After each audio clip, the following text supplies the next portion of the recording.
Fala, meu povo, tudo bem com vocês? Espero que esteja todo mundo bem. Eu sou Marcelo, sou do time da Clínica Médica e eu tô aqui hoje para fazer a revisão da cobertura de provas para o PSU Minas de 2025. Vamos lá? Então, bom, primeiro fala um pouquinho sobre a prova. É uma prova um pouquinho mais curta, tem alternativas de A a D, o padrão é de memorização, é uma prova em geral mais conteudista, as questões são bem diretas e pode ter eventuais decorebas, mas no geral a prova acaba cobrando conhecimentos mais gerais do que acaba sendo dado em aula mesmo. Então, bom, o primeiro foco que a gente escolheu hoje foi de diabetes. O nosso caso clínico aqui, temos uma paciente de 23 anos que está na sala de emergência em tratamento de CAD há 3 horas. Então, essa questão é um pouquinho diferente. O paciente não é para fechar o diagnóstico.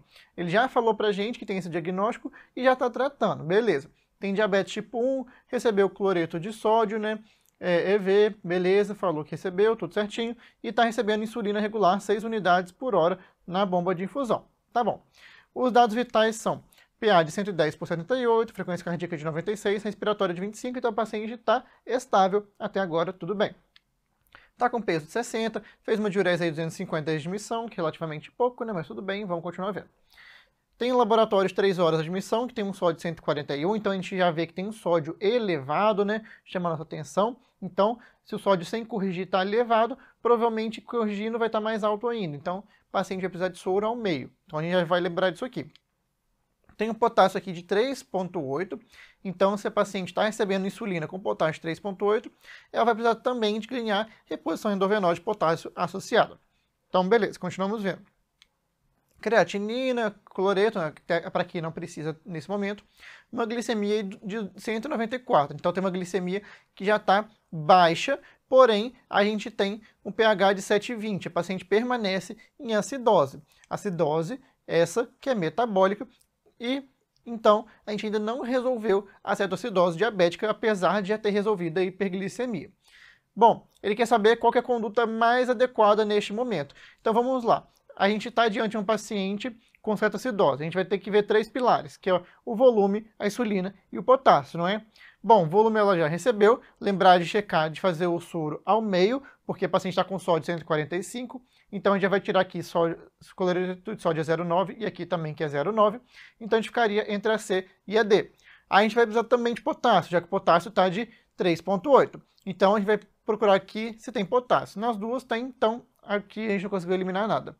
Porém, a paciente permanece com acidose a despeito de já ter corrigido a glicemia. O que a gente faz nesse caso? A gente instala para ela um soro glicosado e mantém a insulina em bomba, porque vai ser a insulina que vai resolver a acidose da paciente, que vai parar de fazer a lipólise e com isso os cetoácidos. Então a gente vai associar o soro glicosado ainda. Fechou? Questão um pouquinho diferente, mas tem que lembrar essa questão. Se não resolveu a CAD e a glicemia já está abaixo de 200, a gente vai associar um soro glicosado para o paciente para poder manter a bomba de insulina. Tranquilo? Então vamos lá. Eu coloquei aqui até um bonequinho novo para começar a aula, uma nova emoção. Por quê? A gente tem um critério novo para diabetes agora de 2024 que a diretriz brasileira trouxe. Então vamos revisar. A gente tem critérios de glicemia de jejum. A glicemia de jejum abaixo de 100 vai ser normal, entre 100 e 125 vai ser pré-diabetes e acima de 126 vai ser diabetes. Aí agora a gente tem a curva glicêmica, o TOTG após 1 hora, abaixo de 155 vai ser normal, entre 155 e 208 vai ser pré-diabetes e acima de 209 vai ser diabetes. E a curva de 2 horas permanece 140, 140, 199 e acima de 200.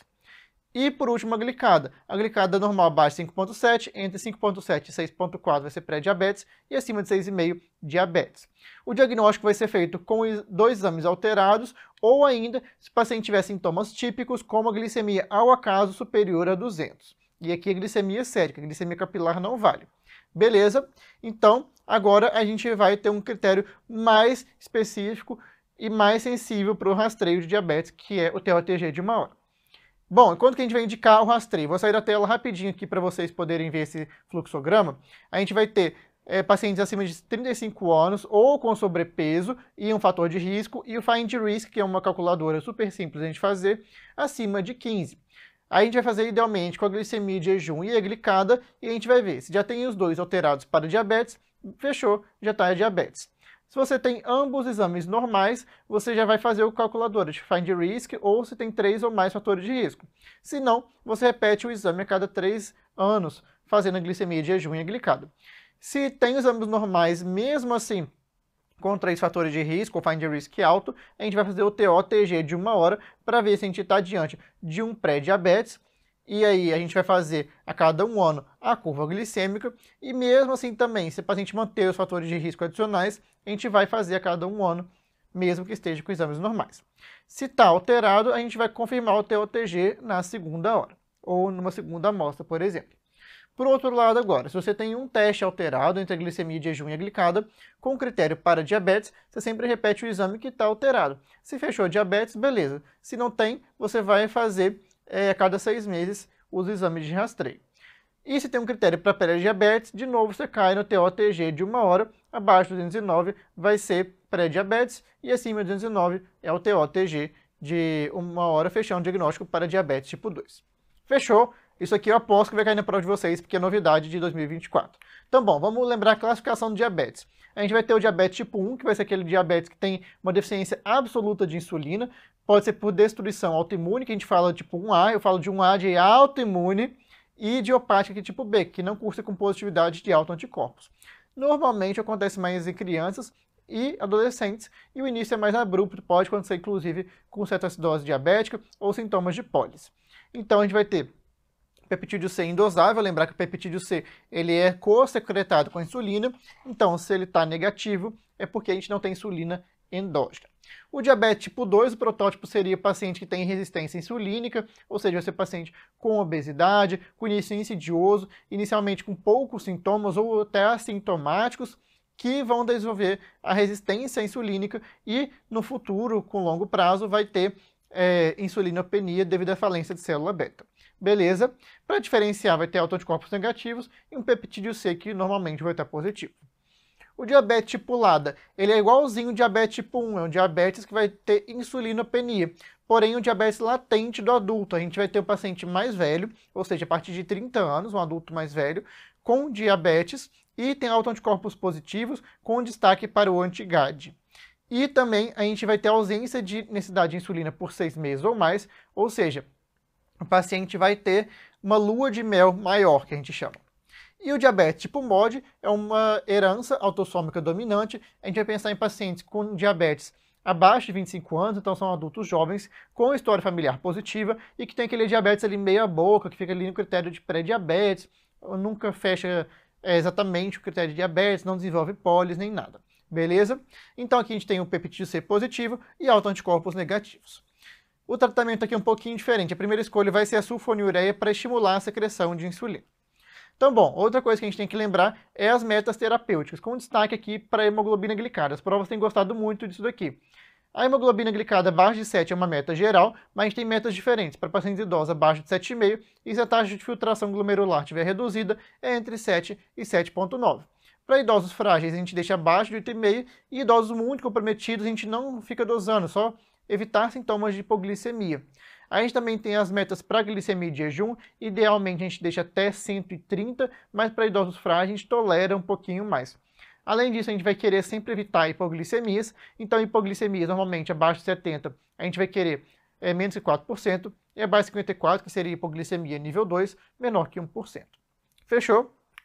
Então bora lá. De medicamentos, o que a gente tem que lembrar? Tem as classificações, então a gente vai ter os que reduzem a resistência à insulina, como as biguanidas, e a gente tem a metformina como exemplo, e as glitazonas, que atuam no pipargama, como a pioglitazona. Os secretagogos, a gente tem as sulfonilureias mais importantes, né? Aí tem glibenclamida, a glimepirida e a gliclazida. Os que reduzem a absorção intestinal de glicose, a gente tem os inibidores da alfa-glicosidase e a gente vai ter a carbose como principal representante. Os incretinomiméticos, a gente vai ter os análogos do GLP-1, como a liraglutida e a semaglutida, e os inibidores do DPP-4. E, por último, os que reduzem a reabsorção renal de glicose, como os inibidores do SGLT2, como a DAPA e a empagliflozina. Bom, além dos medicamentos, temos que lembrar do tempo de ação das insulinas. A gente tem que lembrar principalmente da NPH, que a gente tem no SUS. Ela tem um pico de ação ali entre o início de ação entre 2 a 4 horas, faz um pico entre 4 a 10 e encerra sua ação ali no máximo em 18 horas. Já as insulinas de ação longa, a gente vai ter principalmente a glargina, que inicia a ação entre 2 a 4 horas, faz um pico mínimo e dura até 20 a 24 horas. E a degludeca, que inicia a ação entre 2 horas, não faz pico e dura até 42 horas. Já das insulinas de ação rápida, a gente vai ter a regular. A regular vai iniciar a ação entre 30 a 60 minutos, daí o paciente tem que comer 30 minutos após aplicar a insulina, vai ter um pico ali entre 2 a 3 horas e dura ali 5 a 8 horas. Das rápidas, a gente tem as parte líspira e gluricina, que basicamente vão atuar entre 5 a 15 minutos, fazendo um pico entre 30 a 120 e durando no máximo aí 3 a 5 horas. E das ultra rápidas, a gente vai ter a Fast Aspart, que pode aplicar até depois que o paciente comer. É muito bom para crianças, para idosos que têm uma alimentação variável. Beleza? E também temos a insulina inalada, que não usa muito no Brasil. Bom, ajuste de insulina. Não caia na pegadinha, que eu deixei aqui para vocês verem. Como que a gente vai ajustar? Se o paciente tem jejum ou pré-prandial elevado, a gente vai ter a dica ali para aumentar os basais. Quais são os basais? NPH, a glargina e a degludeca. E se o paciente tem pós-prandiais elevados? O que eu quero dizer com isso? Está com pós-prandial elevado porque ele já chegou na refeição alto ou ele está subindo muito entre antes e após a refeição? Se ele está subindo muito antes e após a refeição, a gente vai buscar aumentar a insulina rápida daquela refeição. Então a gente vai aumentar a regular, ou a lispro, ou a asplart, ou a glulisina, qualquer uma delas. Beleza? A ação delas vai ser a mesma. Fechou? Então bora lá. Tratamento ambulatorial do diabetes, lembrar da meta da glicada. Se o paciente tem uma glicada ali baixinha, entre 6,5 e 7,5, a primeira escolha continua sendo metformina, porém, se o paciente é de alto risco cardiovascular, você vai avaliar associar o inibidor do SGLT2 e análogo do GLP-1, independentemente da glicada. Isso para proteção cardiovascular do paciente. Se o paciente tem obesidade, você vai avaliar acrescentar um análogo do GLP-1 ou um análogo GIP-GLP-1, que é a tirzepatida, que é um análogo duplo. Isso porque eles demonstram perda de peso importante. Bom, segundo momento seria se a glicada está entre 7,5 e 9, ou 9 sem sintomas de pólis, ou ainda 2% acima do alvo, se considerar um paciente idoso ou renal crônico. Bom, a gente começa com terapia dupla já. A terapia dupla a gente vai preferir a metformina associado ao inibidor do SGLT2, ou análogo de GLP-1, ou GIP-GLP-1. Beleza? Então, se a gente tiver que memorizar alguma coisa, a preferência é sempre metformina, mais análogo de GLP-1, ou GIP-GLP-1, ou inibidor da SGLT2. É sempre os três. Depois você passa para terapia tripla e pode ir até para terapia quádrupla, dando sempre preferência para metformina, inibidor da SGLT2 e análogo de GLP-1 ou GIP-GLP-1, sendo esse sempre a nossa preferência. Se a glicada está acima de 9, ou ainda 2% acima do alvo, ou com sintomas, a gente em geral vai iniciar a insulina e considera associar a insulina com o análogo de GLP-1. Aí eles, de novo, parece que a gente está chovendo molhado, mas eles entram em com bastante ênfase na diretriz. Beleza? Bom, outra coisa que tem cobrado em quase todas as provas é a doença hepática gordurosa não alcoólica. Primeiro, se o paciente tem diabetes ou pré-diabetes, você calcula o FIB-4 do paciente, que é um score super simples de fazer no ambulatório na prática clínica. Se o FIB-4 for acima de 1,3, você tem indicação de realizar uma elastografia. A elastografia é um exame mais acurado e mais sensível para fazer o diagnóstico precoce de doença hepática gordurosa não alcoólica. E aí você pode ver até o grau de rigidez e fibrose hepática. O tratamento vai envolver perda de pelo menos 5% do peso corporal do paciente e os medicamentos que são aprovados são a pioglitazona ou os análogos do GLP-1 como primeira linha. Já a segunda linha seria a vitamina E e depois tem os inibidores do SGLT2 que seriam classe 2B por não terem benefício para fibrose hepática. Aí aqui para vocês lembrarem, deixei um foie gras que a gente ama comer, mas que é basicamente um fígado infiltrado de gordura. Bom, complicações microvasculares, a gente tem que lembrar que no diabetes tipo 1 a gente vai rastrear 5 anos após o diagnóstico, enquanto no diabetes tipo 2 já é um diagnóstico que você faz. A gente rastreia a doença renal crônica com a relação albumina-creatinina na urina em amostra isolada, associado com a creatinina sérica para cálculo da taxa de filtração glomerular. E aí você pode fazer isso 1 a 4 vezes por ano, a depender do resultado. A retinopatia diabética, você vai fazer a fundoscopia do paciente, e aí, se o paciente tiver sem nada ou leve, você pode fazer normalmente, e aumentar a frequência se for moderada para grave. E da neuropatia, lembrar de questionar o paciente sobre sintomas neuropáticos e fazer o exame dos pés.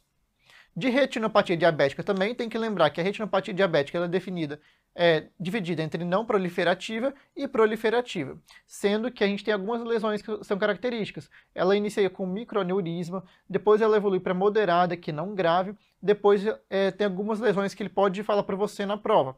Ah, tem hemorragias, tem dilatações venosas, tem alterações dos vasos intrarretinianos, então isso seria mais um quadro mais grave. Fechou? E, basicamente, a indicação de foscoagulação vai ser a proliferativa ou não proliferativa grave. E da neuropatia diabética, que não tem muito tratamento, tá? Além de fazer o controle da dor neuropática, a gente tem alguns medicamentos que a gente chama de restauradores, que são o ácido alfa-lipólico, a reposição de vitamina B12 e a reposição da vitamina D, na medida que for necessário. Beleza? Doença renal diabética também é uma aposta muito grande para esse ano. Foco aqui. Se o paciente tem uma queda da taxa de filtração glomerular, ou seja, abaixo de 60, ou ainda tem uma albuminúria aumentada, a gente tem bastante coisa para intervir. Lembrar que o paciente ele permanece muito tempo aqui nesse estágio 3B, então a gente tem que segurar o máximo possível para o paciente não entrar em diálise, não desenvolver doença renal crônica dialítica. Primeira coisa, a gente vai ter indicação de fazer e cobrar se a relação albumina-creatinina urinária for acima de 30, os inibidores do SGLT2 se a relação albumina-creatinina na urina for acima de 30, ou a taxa de filtração for abaixo de 60. A finerenona vai ter indicação se a relação albumina-creatinina for acima de 30 e o paciente já está em uso do SGLT2, inibidor do SGLT2. Atenção com potássio, tá? O potássio máximo permitido para iniciar a finerenona seria de 4,8. E por último, agora, novidade de 2024, a gente tem a semaglutida, indicada para relação albumina-creatinina superior a 100 e em vigência do inibidor do SGLT2.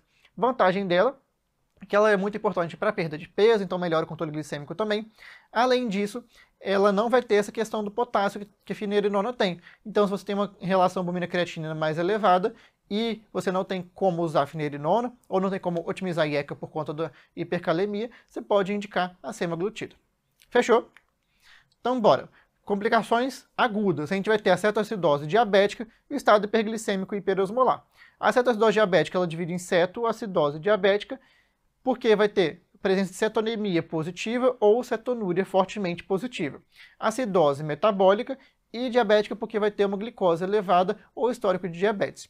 E o estado hiperglicêmico hiperosmolar, basicamente é na ausência de critérios para a CAD, como a osmolaridade plasmática efetiva acima de 300 ou osmolaridade plasmática simples acima de 320, como a glicose acima de 600. Lembrar que a CAD é mais comum no diabetes tipo 1, e quando o estado hiperglicêmico é mais no tipo 2, mas não é obrigatório, pode ser ao contrário também. Bom, como que a gente maneja a cetoacidose diabética? Isso foi cobrado ali na questão que a gente viu. Vamos lá. A gente vai ter 3 pilares, volume, insulina e potássio. Primeiro, você faz o volume, tem uma expansão mais agressiva no início, né? Você vai fazer cristalóide aí, o 500 a 1 litro por hora, inicialmente, e depois ver o sódio corrigido. Se o sódio estiver acima de 135 corrigido, lembrar que a cada 100, acima de 100, sobe em 1,6 o sódio, a cada 100 que sobe a glicose, né? E se o sódio estiver acima de 135 corrigido, vai ter que indicação de fazer cloreto de sódio a 0,45, que chamaríamos de soro ao meio. Depois a gente vai olhar o potássio do paciente. E aqui eu botei 2 valores porque vai dar divergência entre os valores da diretriz brasileira, que é esse primeiro aqui, e os valores da ADA que trouxe esse ano. Mas eu acho mais fácil a prova cobrar de vocês a diretriz brasileira, mas saibam que tem esse outro valor e a tendência é que na diretriz também siga isso no próximo ano. Mas bom, se o potássio estiver abaixo de 3,3, você não dá insulina e faz o cloreto de potássio. Se o potássio estiver entre 3,3 e 5,2, você faz o KCl junto com a insulina. E se o potássio estiver acima de 5,2, você não faz o potássio e já faz a insulina. Lembrando que você inicia com uma dose de 0,1 unidade por quilo em bolos mais 0,1 por quilo por hora ou 0,14 por quilo por hora sem fazer o bolos. E aí você vai ver, se a glicemia caiu entre 50 e 70, está no seu alvo. Se ela caiu mais que 70, você vai diminuir a velocidade da infusão pela metade, e se ela caiu menos que 50, você vai dobrar a velocidade de infusão. Por que eu botei esse pinch raivoso aqui, gente? Porque a gente não tem quase nenhuma indicação de fazer bicarbonato na cetoacidose diabética.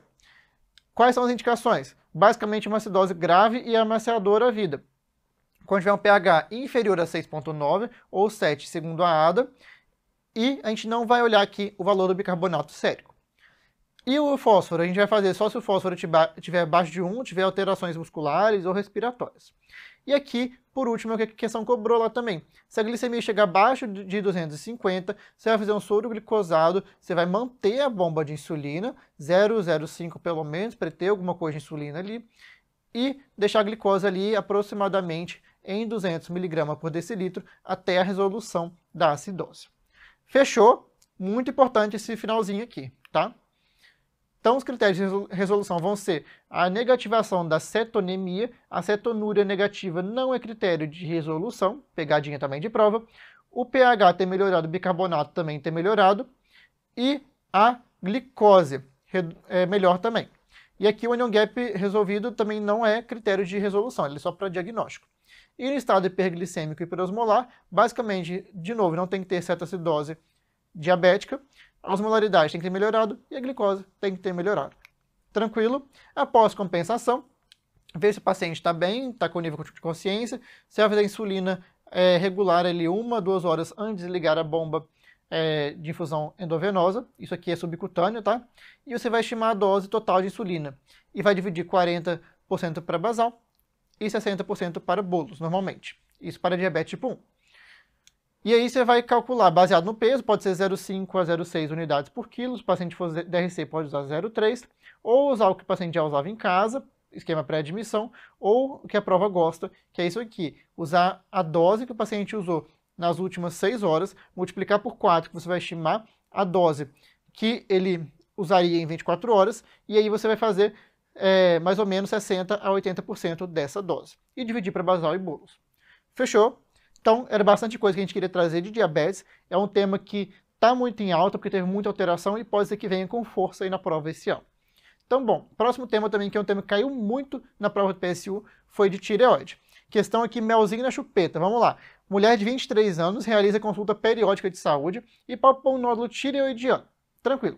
Solicitou ultrassonografia de tireoide, viu um nódulo sólido, hipoecóico, no terço inferior do lobo esquerdo, com contornos regulares, com foco hiperecóicos pontiforme de permeio, medindo 19 por 12 por 16 milímetros.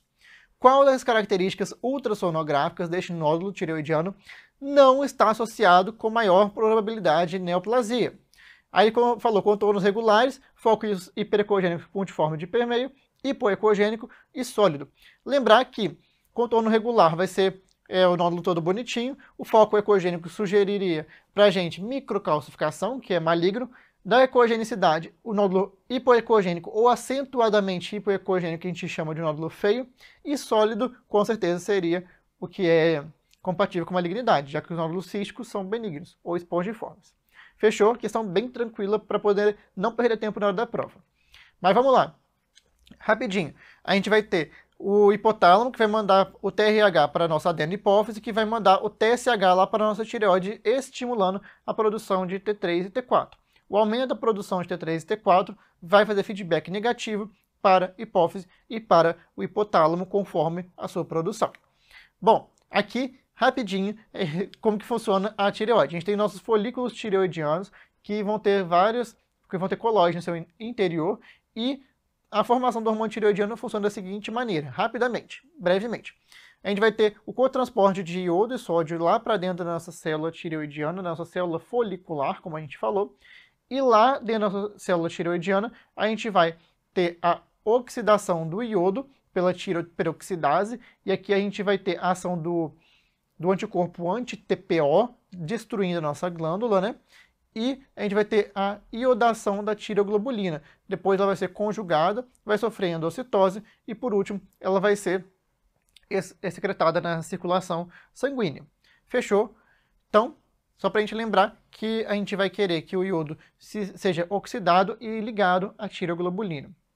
Bom, então a gente vai ter a enzima tiroperoxidase, que vai oxidar o iodo, e o anti-TPO vai ser um marcador de autoimunidade, porque vai destruir esse complexo aqui. A tireoglobulina, ela está aqui dentro do folículo, como a gente falou, e se ela está aumentando na circulação, quer dizer que a tireoide foi destruída e liberou isso no sangue. O uso exógeno de T3 e T4 vai causar uma redução, portanto, da tireoglobulina, já que bloqueia a circulação do hormônio, enquanto uma tireoidite autoimune destrutiva vai aumentar a tireoglobulina. E o iodo pode gerar efeitos variáveis que a gente vai falar mais para frente. Então, bom, só para a gente resumir o que a gente falou, a gente vai ter o iodo inorgânico, que vai ser oxidado pela tireoperoxidase, que se liga à tireoglobulina, que sofre endocitose, e por último tem a liberação de T3 e T4. Lembrando que o T3 é a forma ativa do hormônio, que tem ação biológica, enquanto o T4 tem mais de 20 vezes mais secretado.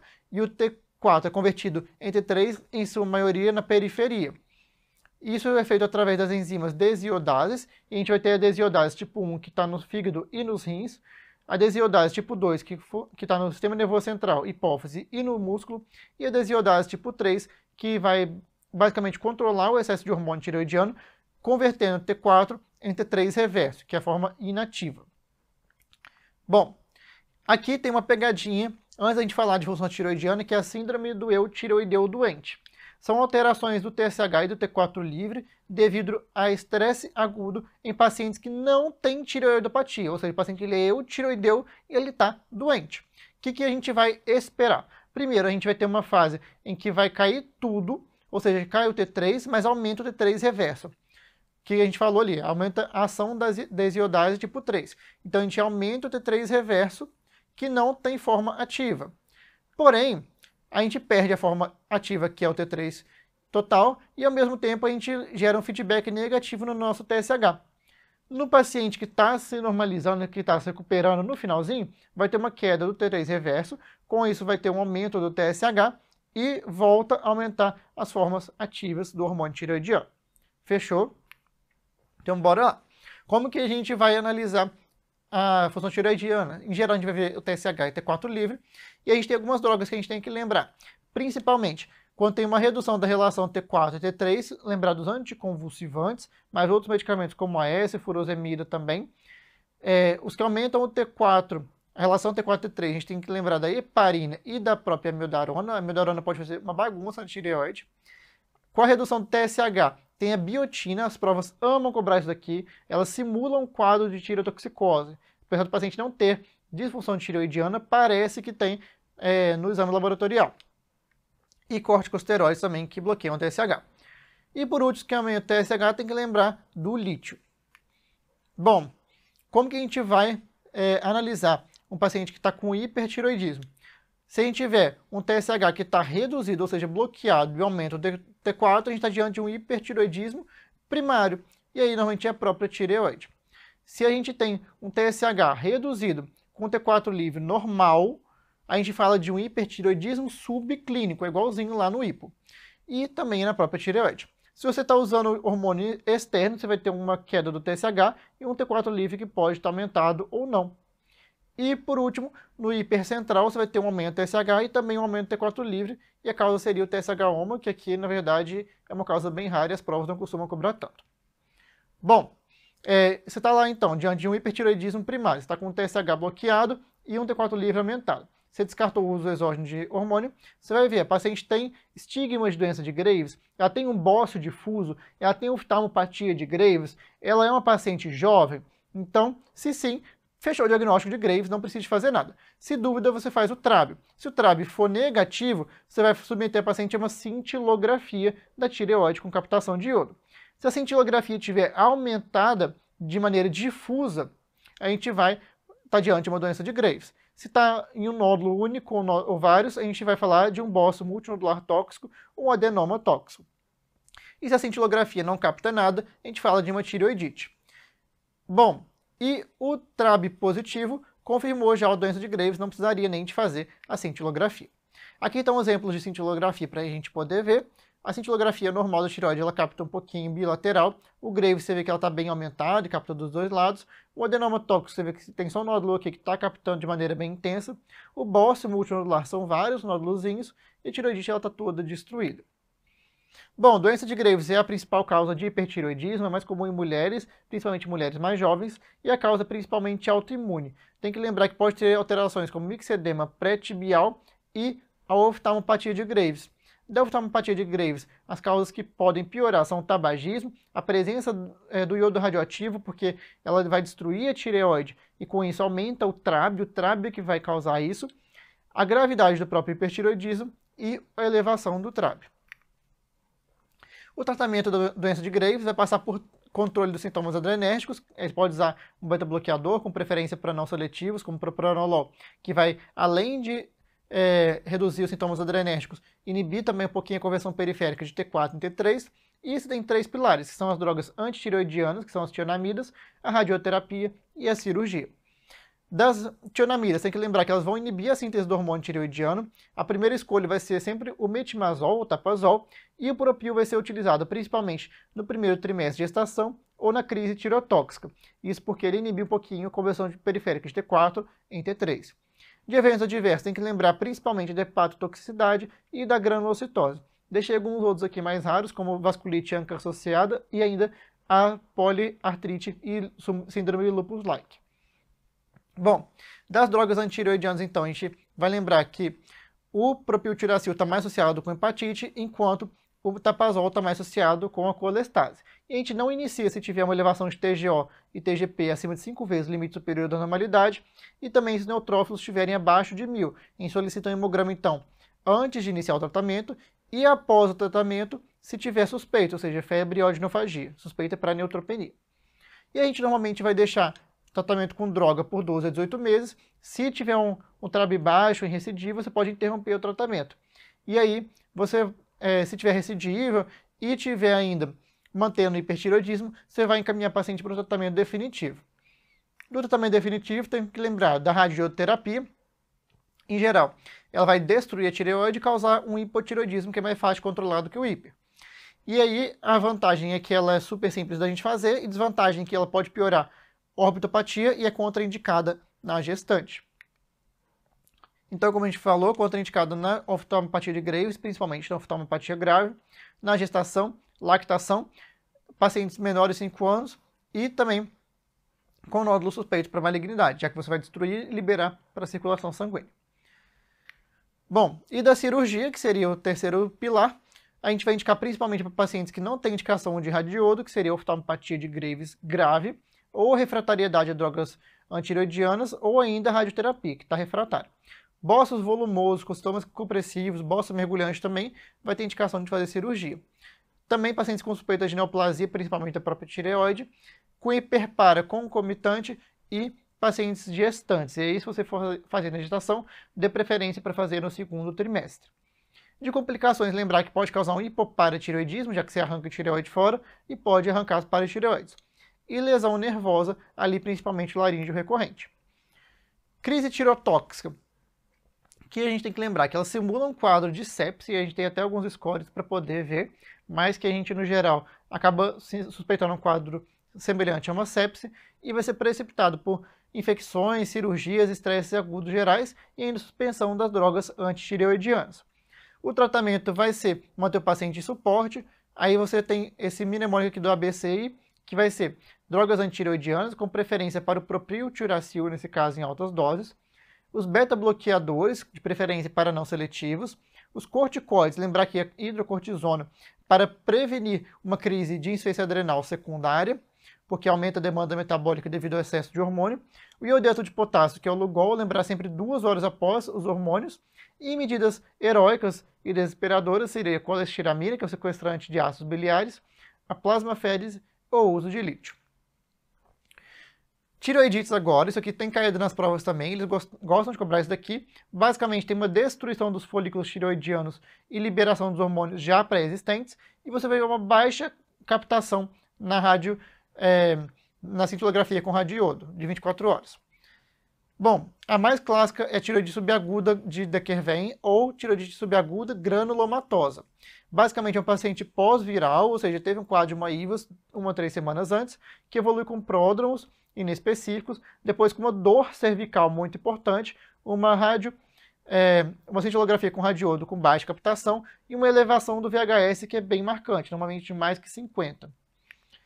O tratamento vai envolver o controle da dor, você pode usar anti-inflamatórios não esteroides, tratamento de sintomas da tirotoxicose com beta-bloqueador, e lembrar que a gente normalmente não usa glicocorticoide porque aumenta o risco de recidiva.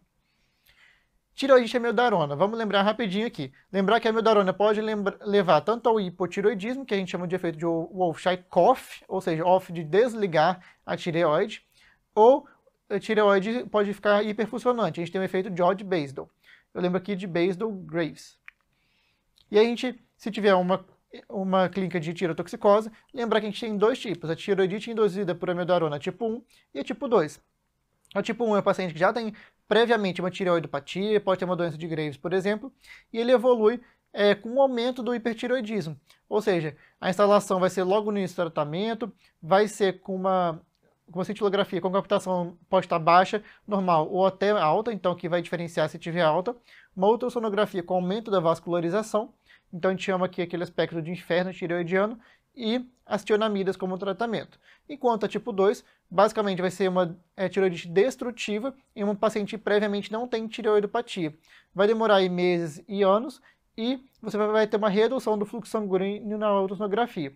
O tratamento aqui difere porque é com corticoide e não com tionamida. Bom, hipotireoidismo, vamos lá, está acabando. A gente vai dividir em primário, subclínico e central, como os principais. O primário vai ter um aumento do TSH e uma baixa do T4 livre. E aqui a causa é principalmente a própria tireoide. No subclínico a gente vai ter um aumento do TSH, enquanto o T4 livre ainda está normal. É o que as provas mais gostam de cobrar, que é o hipo subclínico. E o central, basicamente você tem o TSH que está embaixo e o T4 livre que também está baixo, em geral é pós-operatório. O quadro clínico ele é bem inespecífico, né? Lembrar que vai ter uma identificação de todo o corpo, todo o organismo. Junto disso a gente vai ter um aumento dos lípides, pode ter um aumento da prolactina também, pode ter hiponatremia, tem que lembrar de todas essas causas que a gente deixou aí para vocês verem com calma. Bom, a tireoidite Hashimoto é a mais comum, sem dúvida, e ela está associada com outras autoimunidades e linfoma de Hodgkin. Normalmente é um paciente com hipossubclínico que vai, em anos, evoluir para hipotireoidismo franco. Então você vai ter lá o TSH elevado, T4 livre baixo, o anti-TPO pode estar positivo e o antitiroglobulina também. Na ultrassonografia você vai ver uma glândula que vai estar heterogênica, com uma tireoidite crônica ou com sinais de hipoecogenicidade difusa. E na histologia, se você fizer uma biópsia, você vai ver o infiltrado de linfócitos, e por isso que a gente chama de tireoidite linfocítica crônica. Quando a gente fala de tireoidite linfocítica subaguda, ela é igualzinha de Dequervain, a diferença é que ela não vai ter dor cervical. Fechou? É tireoidite subaguda indolor ou linfocítica, e tireoidite subaguda, tireoidite linfocítica crônica, que é Hashimoto. O tratamento vai ser reposição hormonal com hormônio tireoidiano, e lembrando que os cardiopatas ou idosos a gente vai iniciar com doses mais baixas e aumentando a cada 4 a 6 semanas. De hipo subclínico, isso aqui tem que saber, as provas amam cobrar isso aqui, inclusive o PSU cobrou várias vezes nos últimos anos. Como que a gente vai ver o hipo subclínico? Vai ser basicamente um TSH elevado com o T4 livre ainda normal. A gente vai indicar o tratamento quando tiver um TSH superior a 10 ou um TSH superior a 7 em pacientes abaixo de 65 anos com alto risco cardiovascular, ou ainda com TSH entre 4,5 e 7 se tiver autoanticorpos positivos em altos títulos, ultrassom com sinais de tireoidite crônica, ou seja, já tem sinais de ecogenicidade difusa, heterogênea, e gestantes ou pacientes que estão planejando engravidar. Bom, nódulos tireoidianos, para fechar mesmo o nosso tópico. A gente vai estar diante de um paciente com nódulo palpável. Primeiro você vai dosar o TSH em tese. E aí, se o TSH estiver baixo, o paciente provavelmente está diante de um nódulo hiperfuncionante. Possivelmente, na verdade. Pode estar com a tireoide toda captante também, mas para diferenciar isso, você vai submeter o paciente a uma cintilografia. Isso porque, se o nódulo for hiperfuncionante, provavelmente ele é benigno, então não precisa de fazer condutas adicionais para isso. Agora, se o TSH estiver normal ou alto, você está diante de um nódulo não funcionante, você vai solicitar um ultrassom para decidir a punção de acordo com critérios da CR-Tirades e da ATA. Quais são os critérios que sugerem malignidade? Isso que a questão perguntou lá, só que perguntou o contrário, qual que não sugeria. Em geral, vai ser pacientes que vão ter microcalcificação, hipoecogenicidade, nódulo mais alto do que largo, bordas irregulares, lobuladas, com extensão extratireoidiana e ainda pacientes com linfonodos suspeitos também sugerem malignidade. E você pode classificar o nódulo segundo a CRT Rades ou segundo a própria ata. E aqui está resumido para vocês. A gente vai ver a primeira composição, a ecogenicidade, a forma mais alto que largo, mais largo que alto, as margens e os focos ecogênicos. Você classifica de 0, T-Rades 1 a 5, T-Rades 1 e 2 você não pulsiona, o T-Rades 3 você pulsiona-se mais do que 2,5 centímetros, o T-Rades 4 mais do que 1,5 e o T-Rades 5 mais do que 1 centímetro. Bom, e aí você puncionou o nódulo. O que a gente vai ter que ver? A citologia. Se for Bethesda 1, a gente fala de amostra não diagnóstica. E aí você vai repetir a PAF ali para ver o que aconteceu. O Bethesda 2 são achados benignos, então não precisa de fazer mais nada adicionalmente. O Bethesda 3 é atipias de significado indeterminado. E aí vai depender. Normalmente a questão vai querer que você repita a punção. E aí Bethesda 4, 5 e 6 a gente vai ter condutas mais agressivas. A 4 vai ser suspeito para neoplasia folicular, o 5 vai ser suspeito para malignidade e o 6 de fato maligno. Então esses 3 daqui para baixo a gente vai ter uma conduta mais agressiva. Então bora lá para o nosso último foco, que é arritmias, síncope e PCR. Toda prova vai cobrar isso daqui, não tem jeito de não saber. Bom, aqui temos a questão de 2023, um homem de 72 anos tratando uma endocardite infecciosa. O médico plantonista foi acionado que o paciente está com dispneia, então já chama para a gente um sinal de alarme aí para arritmias, né? O exame físico está com a PA de 100/72, a frequência cardíaca de 36, então tem uma bradicardia importante, uma respiratória de 28, saturando 89, então ele está com descompensação do ponto de vista respiratório mesmo. No exame respiratório, ele revelou crepitações teleinspiratórias em ambas as bases pulmonares, e no exame cardiovascular, ele viu ritmo cardíaco regular e bradicárdico sem sopro. As extremidades estavam aquecidas e o tempo de enchimento capilar era imediato. No eletro, a gente viu o quê? A gente viu que, se você tiver com dúvida, olhe sempre o D2 longo, tá? E a gente viu que as ondas P, elas não estão conduzindo necessariamente um complexo QRS. Elas estão batendo até de uma maneira meio assíncrona e anárquica em relação ao complexo QRS. Então a gente está diante de um bloqueio atrioventricular total. Ele pede para a gente falar qual é o tratamento possivelmente ineficaz. Lembrar aqui que a gente divide as arritmias em malignas e benignas. As malignas são as que não vão responder à atropina, provavelmente. A segunda conduta seria dopa, epinefrina e, por último, seria marcapasso transvenoso. Fechou? Quais são as arritmias malignas? Só para a gente lembrar, vai ser o bloqueio atrioventricular segundo grau MOBITS 2, o bloqueio atrioventricular 2/1 e o bloqueio atrioventricular total. Então, bom, vamos lá. De taquicardias, o que a gente tem que lembrar? Primeiro a gente vai ver se o paciente tem onda P. Se ele tiver onda P, vai estar diante de um ritmo sinusal ou de não sinusal. Aí pode ser uma taquicardia sinusal se for o ritmo sinusal, ou taquicardia atrial ou taquicardia atrial multifocal, que basicamente a conduta é tratar a causa de base. Se não tem onda P, você vai ver se tem ondas F. Se tiver essa onda F em formato de dente de serra, a gente está diante de um flutter atrial. Bom, não tem onda F, você vai ver, tem o QRS estreito. Se o QRS está estreito, você vai ver o intervalo RR.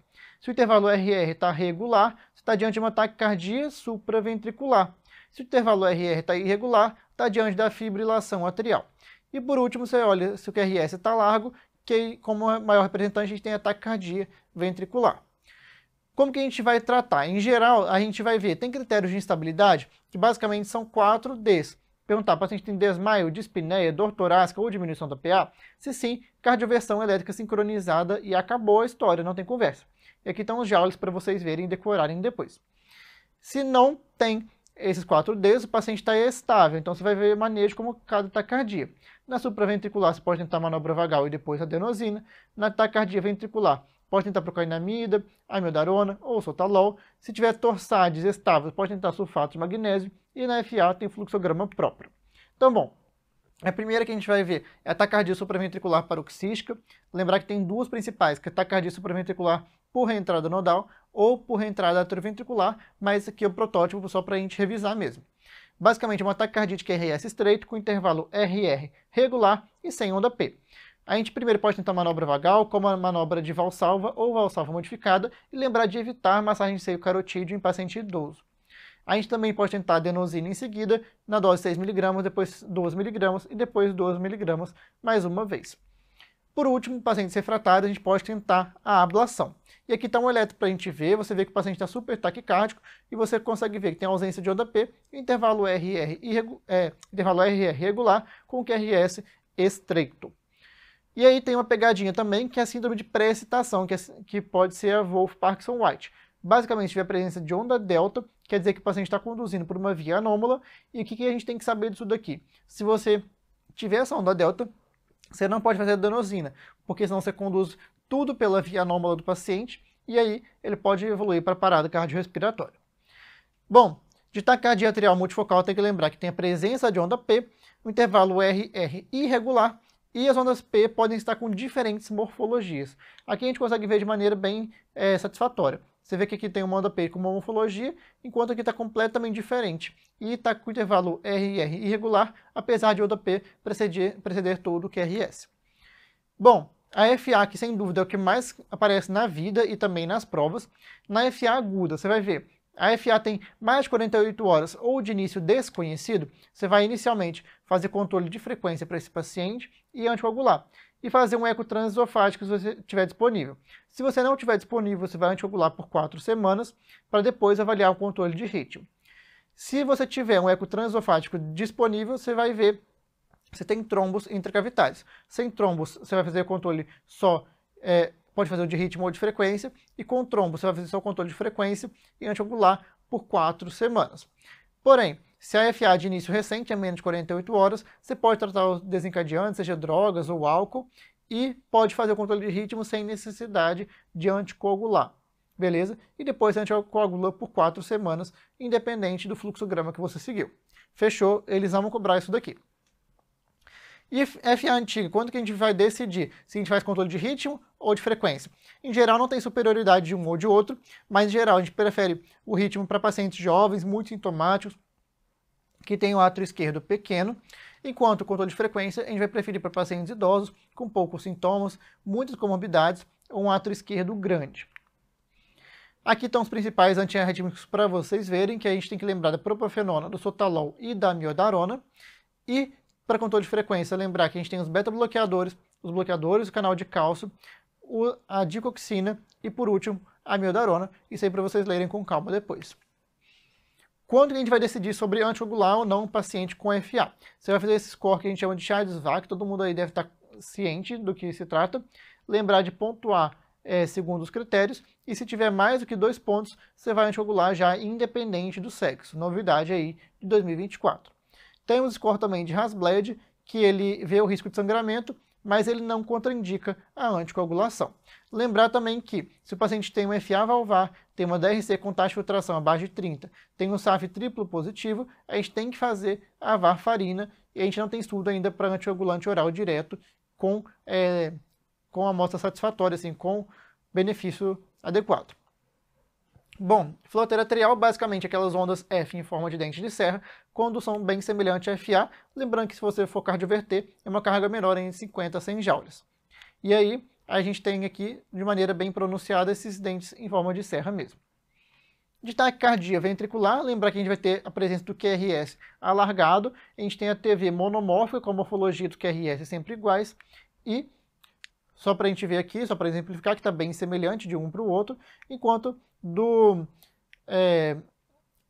a gente tem a TV também polimórfica, que vai ter morfologias QRS diferente. E na monomórfica a gente vai fazer a amiodarona se estiver estável, e se estiver instável a gente vai fazer a cardioversão elétrica sincronizada. Lembrando, se o paciente tem uma TV polimórfica, a gente vai ter diferentes morfologias do QRS entre si, e que é um ritmo de pré-parada. Então você já tem que desfibrilar, já que você não consegue sincronizar para fazer cardioversão aqui. E aqui está para vocês verem, vocês veem que parece que está até invertendo a polaridade em alguns casos. Por último, tem um ritmo bem específico de TV polimórfica, que é o ritmo de torsade de Poa, que a gente tem que lembrar que está associado com distúrbios hidroeletrolíticos, como hipocalemia, hipocalcemia e hipomagnesemia, e medicamentos que alargam o QT. E aqui, para a gente ver, realmente ele faz essa torção de pontas, ele ora sobe e ora desce, e aí tem inversão da polaridade. E se tiver instável, é desfibrilação, já que você não consegue sincronizar, a mesma coisa da TV polimórfica ali atrás. E se estiver estável, você pode fazer o sulfato de magnésio 1 a 2 gramas. Bom, de bradicardias, o que a gente tem que lembrar que foi cobrado ali? A gente divide em arritmias que são benignas e malignas. A gente tem, primeiro, da disfunção sinusal, a bradicardia sinusal, que é benigna, e a parada sinusal, que pode ser benigna ou maligna se parar mais que 3 segundos. Dos ritmos de escape, tem, em geral, esses que não são cobrados para prova de acesso direto, mas dos bloqueios AV a gente tem que saber que do primeiro grau, em geral, é só o aumento do intervalo PR, né? E do segundo grau, Mobilitz 1, é só o aumento do PR progressivo até que ele bloqueie a onda P, que a gente chama de fenômeno de Wenckebach. Esses dois são benignos. Agora a gente tem outros 3 que a gente chama de malignos, que são o Mobilitz 2, que ele bloqueia a onda P sem avisar antes com esse aumento do PR progressivo. O 2:1, que é 2 ondas P para conduzir um QRS. E o BAVT, que é uma completa dissociação entre os átrios e os ventrículos. Em geral, esses 3 aqui últimos vão precisar de uma conduta mais agressiva. Aqui para vocês verem qual que é a definição de cada um, é aquilo que a gente acabou falando, para vocês verem com calma na casa de vocês.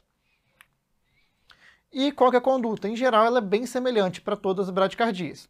Quando você pegou um paciente com bradicardia, você vai fazer a monitorização e ver se tem alguma causa que pode tratar, aquela história toda.